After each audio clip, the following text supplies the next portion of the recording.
They say cancer is the worst thing that can happen to you. They're wrong. The worst thing isn't the diagnosis. It's not the chemo or the way your body wastes away in front of the mirror like a slow, disappearing act. The worst thing is realizing the person you thought would never leave did. And they didn't just leave. They walked out when you were at your lowest, when you had nothing left but a thread of hope and the trembling hand reaching for it. My name is Marcus, and this is the story of how my wife left me while I was fighting for my life, and how she had to watch me rise again. Before everything fell apart, I had what most people would call a good life, a steady job in marketing, a modest house just outside of Atlanta, and a wife I adored, Emily. We met in college. She was bold, magnetic, full of ambition, the kind of woman who turned heads when she walked into a room, but looked at you like you were the only one in it. For 15 years, we built a life, laughed over burnt dinners, fought over stupid things like paint colors and thermostat settings, made love like the world might end. She was my anchor, or so I thought. Then came the pain. It started as a dull ache in my side, nothing more than a nuisance at first, but it grew, persistent, sharp, impossible to ignore. A few scans later, and everything changed. Stage 3 colorectal cancer, aggressive, invasive. My whole world shrank to a hospital bed and tubes in my arm. I couldn't eat. I couldn't sleep. I couldn't even recognize myself in the mirror. But I had Emily, or again. So I thought. It was a Wednesday. I remember because the nurse had just changed my IV, and I was trying not to throw up from the nausea. Emily came in, but something was different. No makeup, no warmth in her eyes. She didn't sit down. She just stood there, like she had somewhere else to be. And she did. "I can't do this anymore, Marcus," she said. Her voice was flat, like she'd practiced it in her head 100 times. "This isn't the life I signed up for." She didn't cry. I did. I begged her, told her I'd get better, that we'd find a way. But she just shook her head and walked out. No goodbye kiss, no last look. Just silence, and then the click of the door. That moment broke something in me. Not just my heart, my faith, my belief in people. I was fighting to stay alive, and the one person I thought would fight beside me walked away. I lay there, staring at the ceiling, letting the emptiness wrap around me like a second skin. And in that stillness, in that void, one thought burned brighter than the rest. She doesn't get to win. Not like this. The days that followed felt like I was floating through someone else's nightmare. I wasn't just battling cancer anymore. I was trying to survive heartbreak. Every chemo session felt heavier. Every prick of the IV needle echoed the emptiness in my chest. My body was losing strength, but it was my spirit that had truly flatlined. Nurses came and went. Doctors murmured updates I barely heard. Food tasted like cardboard. Sleep came in fits, haunted by dreams of Emily walking away again and again, colder each time. At first, I told myself she just broke under the weight of it all, that maybe this disease scared her too much. Maybe she'd come back once she realized what she'd done. But as the days stretched into weeks, reality hit harder than the chemo ever could. She wasn't coming back. And that's when the questions started creeping in. Where was she now? Who was helping her sleep at night while I lay shivering under hospital blankets? Was she just out there, moving on like none of this ever mattered? I still had access to our shared bank account. She hadn't changed the login. One night, unable to sleep, I opened it. And that's when the first red flag hit me like a punch to the gut. There were charges I didn't recognize. Expensive dinners, hotel stays, a jewelry purchase from a high-end store in Buckhead. Just 2 weeks after she left me. My stomach twisted.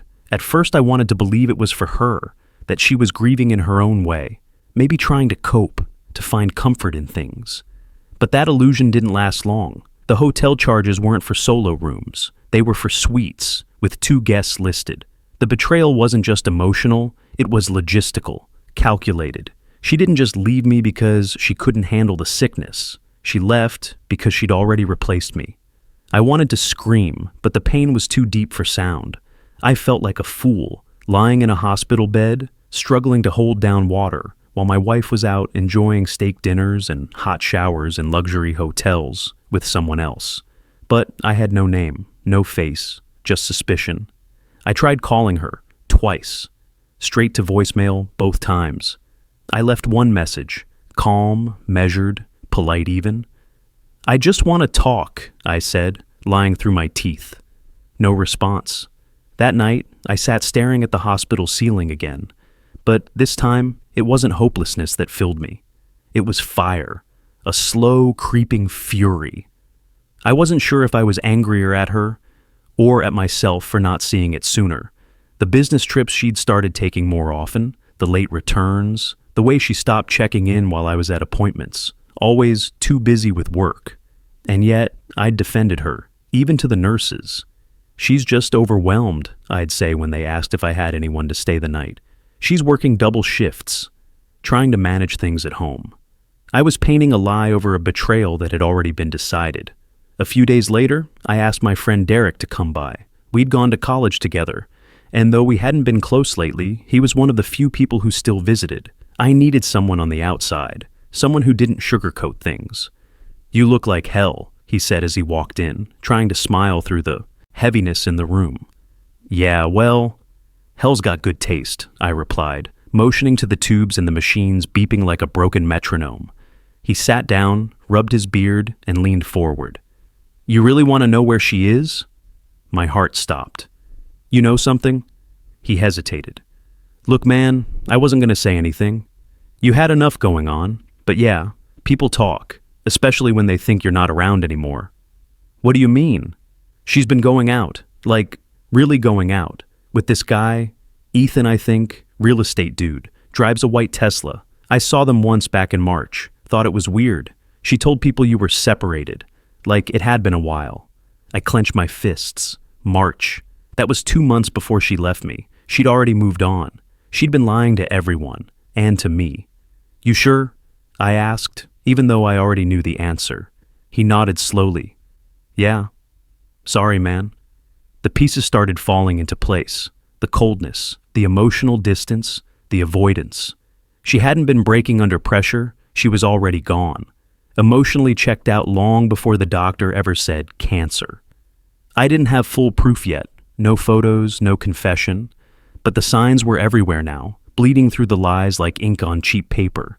I had been fighting for my life, holding on with everything I had left. And she had already let go. No, she had jumped.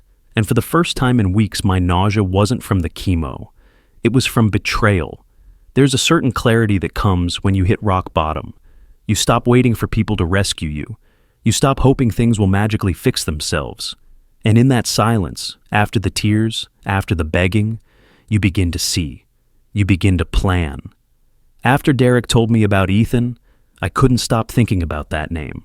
Ethan, real estate, white Tesla.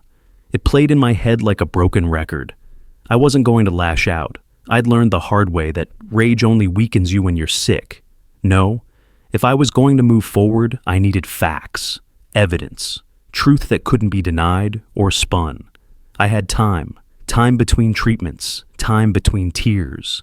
And I used that time to look where I hadn't dared before. The bank account was the starting point. I went through it line by line, not just the big charges, but the small ones too. A cafe receipt in Buckhead with 2 lattes and a croissant at 7 a.m. Emily hated mornings and never drank lattes. A $300 charge from a boutique men's clothing store. A spa bill with a couple's massage add-on. Then I remembered she had synced her iPad to our cloud account. It had been sitting in the living room drawer, untouched for months before she moved out.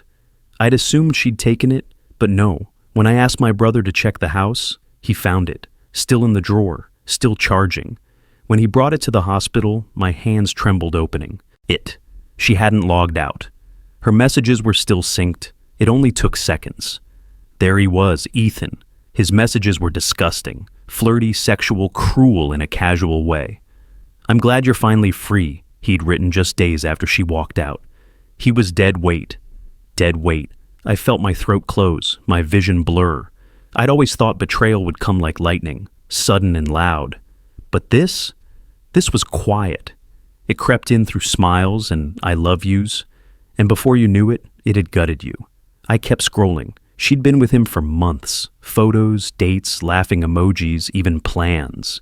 A trip to Miami she claimed was for work. She hadn't just left me for him, she'd been building a future with him while I was dissolving into bone and IV lines. I stared at the screen until my fingers went numb. Then I started taking screenshots, every message, every receipt. I backed them up onto a flash drive and emailed copies to myself. I didn't know what I was going to do with them yet, but I knew one thing. This wasn't just betrayal, this was abandonment, and I was going to make damn sure she never got to rewrite the story. I reached out to a lawyer, Natalie Cho. She was known for her work in family law, especially in cases involving abandonment and financial exploitation. She was kind but sharp, and when I told her what happened, she didn't mince words. She didn't just leave you, Marcus. She left you when you were medically and emotionally dependent on her. Courts don't take that lightly, especially if you can prove she used shared finances for personal luxury with another man while you were incapacitated. I sent her the bank statements, the screenshots, everything. She told me to keep it quiet for now. Don't confront, just collect, document. So I did. I dug through our emails, found copies of joint tax filings, mortgage statements, even evidence of Emily using my medical status to get out of certain responsibilities, claiming to friends and family that she was taking care of a dying man, when in truth, she was vacationing in Miami. It was a twisted kind of therapy, collecting it all. I didn't feel powerless anymore. I felt like a man rising from the ashes with a blade in hand. I also started therapy. It wasn't about her, it was about me. I needed to figure out how to breathe again, how to smile again. My therapist, Dr. Langston, was the first person in weeks who looked at me without pity, just clarity. She tried to erase you, Marcus, he said, but you're still here. And every moment you keep breathing, you reclaim that space she tried to empty. I started doing push-ups in my hospital room. Not many, 5, then 10. It felt like my arms would snap, but I kept going. I shaved, I sat upright for meals. I read books on mental resilience, and I journaled every day. The pain was still there, but now it had a purpose. My oncologist, Dr. Patel, noticed the shift. You seem more awake lately, he said. I nodded. I've got something to fight for now. Not just to live, but to live well, in spite of everything. He smiled. That's the spirit that wins. And deep down, I knew. I wasn't just surviving anymore. I was preparing. Emily thought she could walk away while I was too weak to stand. But she underestimated something. She thought this disease would break me. She forgot who I was before the cancer. And now, she was going to see who I'd become after it. The night before the awards ceremony, I stood in front of the mirror, buttoning my tux with trembling fingers. I barely recognized the man staring back at me. The weight I'd lost had come back, leaner, stronger. My skin, once pale and sickly, had color again. And my eyes, God, my eyes were fire. There was something in them now that hadn't been there before. Not just survival, purpose. 10 months after Emily left me to die, I was being honored at the Georgia Marketing Innovation Gala, an award I had once dreamed of back when life was simpler. My campaign for a cancer awareness nonprofit had gone viral, raised millions, and gotten national recognition. I did it all from a hospital bed. Emails, video calls, late nights between treatments. I built something when my body was breaking, and tomorrow the world would see it. But tonight was for her. Natalie had helped me file everything. Financial misconduct, asset separation, and most importantly, a pre-divorce deposition order. The evidence was irrefutable. She didn't just abandon a sick spouse.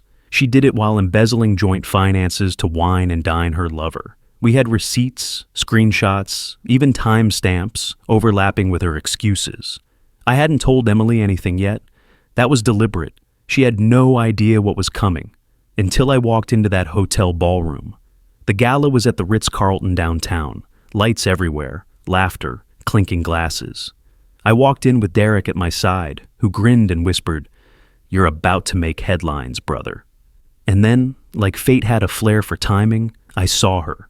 Emily, hair perfectly curled, dressed like she belonged to someone important, and on her arm was Ethan, the white Tesla bastard himself. I stood there for a second, just watching them. She was laughing at something he said, leaning into him like she'd never been anyone else's wife. And then, As if the air shifted, she turned. She saw me. Her smile died. I walked straight toward them.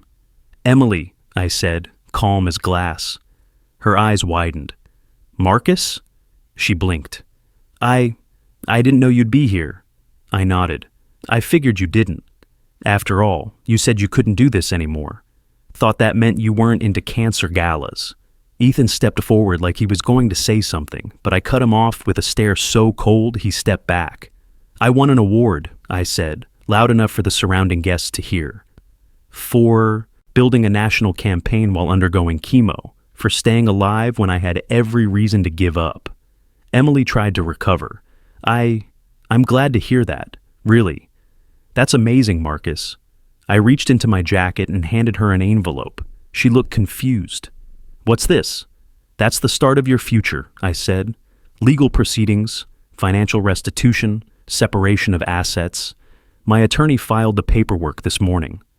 Her face went pale. "What are you talking about?" she hissed, voice low. "I know everything," I said. "The hotels, the money, the text messages, the trips. You used our joint funds to fund a fantasy. You left a man who was dying and told the world he was already gone." People were watching now. The music had softened. A couple nearby stopped mid-drink, eyes locked on us. Marcus, it wasn't like that." "It was exactly like that," I cut in. "And don't worry. I'm not here to scream. I'm not here to make a scene. I already made one, online, with a press release. It goes out tomorrow morning. Your name's not in it, but the timeline, the evidence, it's there. And if any of our mutual friends decide to ask questions, well..." I let the sentence hang. Her lips trembled. "You're doing this here?" "No," I said, taking a step closer. "I'm doing this everywhere. You thought you walked out on a ghost, but I'm very much alive. And now, you get to live with the part of the story you wrote." Ethan was fidgeting now. "Come on, Em, let's go." "Yeah," I said. "You should go.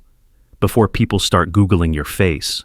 I turned without another word and walked toward the stage. They called my name a moment later. I stepped up, accepted the award, and looked out at the crowd. I'd like to dedicate this to every person who was told their life was over before they even had the chance to fight.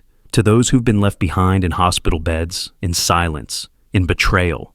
You're not forgotten. You're not broken. You are becoming. Applause filled the room. But in the back, I saw her. Emily, frozen, defeated. For the first time, I saw her the way she truly was. Not a goddess who walked away from me, but a coward who couldn't stand beside a man who dared to fight. That night, I didn't just win an award, I reclaimed my story, and made damn sure the one who tried to erase me would never be able to forget me. The fallout came faster than I expected. By noon the next day, my phone buzzed with messages, former friends of Emily, co-workers, even distant relatives who hadn't called in years. The press release had gone live. The story of a cancer survivor who built a nationally recognized campaign while being abandoned by his spouse lit up social media. People weren't just inspired, they were furious. They filled in the blanks quickly. The timeline, the quotes, the subtle hints about financial misuse. It wasn't hard for anyone who knew us to figure out exactly who the wife was.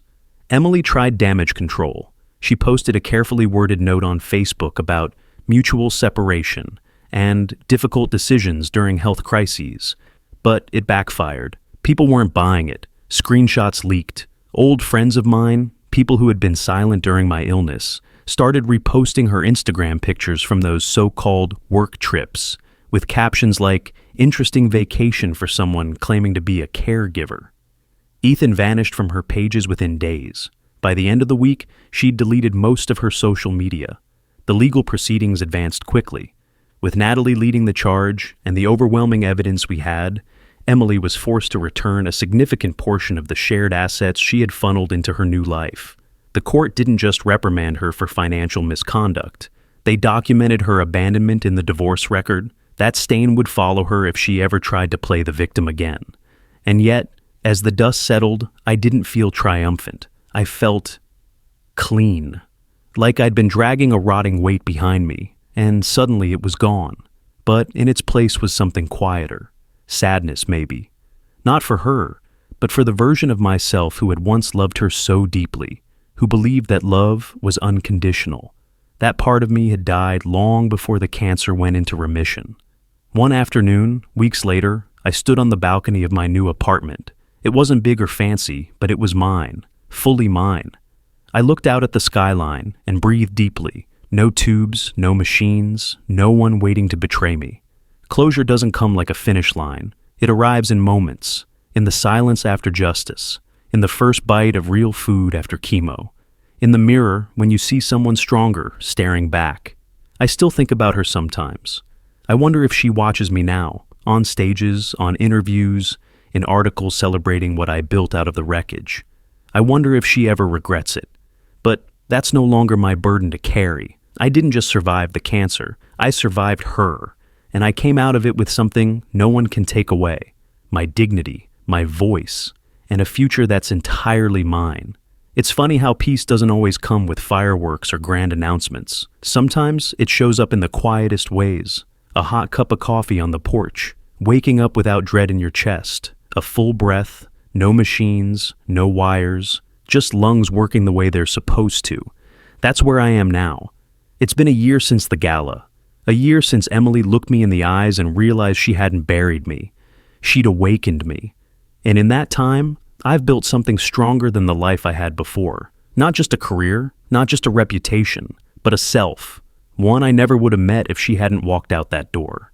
I moved into a new place across town, closer to the nonprofit I now work with, full time. We expanded the campaign that won me the award, partnered with hospitals, launched a mentorship program for patients going through chemo with no family support. I sit with them, talk to them, sometimes just listen, because I was them. I know what it's like to be reduced to a diagnosis, and then to be abandoned because of it. I share my story openly now, not for revenge, not for sympathy, but for truth. Because if I can stand on a stage and tell the world, yes, I was left. Yes, I was betrayed. But I am still here. Then maybe someone else will believe they can be too. People sometimes ask me if I've forgiven her. It's complicated. Forgiveness isn't something I hand out like candy. It's not about pretending it didn't happen. It did. And it shaped me in ways I'm still learning to understand. But I no longer feel the burn when I hear her name. I no longer dream about the night she left. That part of me has quieted, and maybe that is forgiveness, in my own way. Not letting her live rent-free in my heart anymore. The man I was before cancer, he believed love meant holding on no matter what. But the man I am now, I've learned sometimes the strongest thing you can do is let go. Let go of the people who can't carry your truth. Let go of the shame they leave behind. Let go of the belief that pain is proof of love. Now, I surround myself with people who stay. Friends who showed up with smoothies and bad jokes when I couldn't eat solid food. Co-workers who covered shifts without being asked. Strangers who became family simply by listening. I've started dating again, slowly, cautiously. And not because I need someone to complete me, but because I'm finally whole enough to share what's left of my heart, and protect it too. There's a freedom in knowing you survived the worst and still kept your softness. There's power in reclaiming your story and realizing that the ending wasn't the tragedy. It was the beginning. This version of my life doesn't look like what I planned, but it's honest, it's hard-earned, and it's mine. I didn't just beat cancer, I rebuilt myself in the ashes of betrayal. And now, when I walk into a room, I don't carry the weight of what she did. I carry the strength of what I've become. They say you truly find out who someone is when life falls apart. But I think the real discovery happens when you fall apart, and see who sticks around to help you gather the pieces. I've learned that resilience isn't loud.